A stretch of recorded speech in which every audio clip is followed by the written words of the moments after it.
మరి ఎందుకు ఈ రోజు కాంగ్రెస్ ప్రభుత్వం రాగానే తిరిగి ఆనాటి రోజులు మళ్ళీ చెప్పులు లైన్లో పెట్టి ఆధార్ కార్డులు లైన్లో పెట్టి ఎరువుల కోసం లైన్లు కట్టి వర్షంలో పండుగ రోజు కూడా తడిసిపోయే పరిస్థితి ఎందుకు వచ్చింది?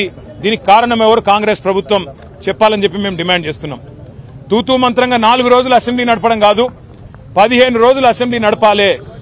రైతుల అన్ని సమస్యలు, వర్షం అధిక వర్షం వల్ల, వరదల వల్ల ఇవాళ పంట నష్టపోయిన రైతుల గురించి కానీ, ఎరువులు సకాలంలో మీరు ఇవ్వలేకపోవడం వల్ల బ్లాక్ మార్కెటింగ్ కాంగ్రెస్ నాయకులు ఎవరైతే చేస్తున్నారో, యూరియా మాఫియా ఎవరైతే కాంగ్రెస్ నాయకులు చేస్తున్నారో వాళ్ళ వల్ల రైతులు పడుతున్న అవస్థల గురించి కూడా బ్రహ్మాండంగా సుదీర్ఘంగా చర్చించే అవకాశం ప్రభుత్వం ఇవ్వాలి.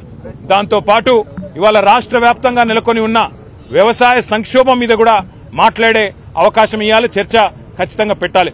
అట్లాగే ఫీజు రీయింబర్స్మెంట్ కూడా కాక పిల్లలు ఆగమైతా ఉన్నారు, వారి గురించి కూడా చర్చ జరగాల్సిన అవసరం ఉంది.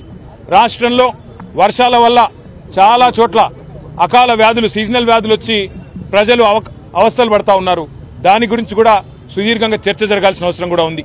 కేవలం ఒకటో రెండో మీకు అనుకూలంగా ఉండే అంశాలు మాట్లాడుకొని దానిలో మైకు మీద కట్టు కాదు కాబట్టి, మాకు మైక్ ఇయ్యరు కాబట్టి మమ్మల్ని ఇష్టం వచ్చినట్టుగా దూషించి పైశాచిక ఆనందం పొందుతామంటే దానికోసం కాదు అసెంబ్లీ సమావేశాలు.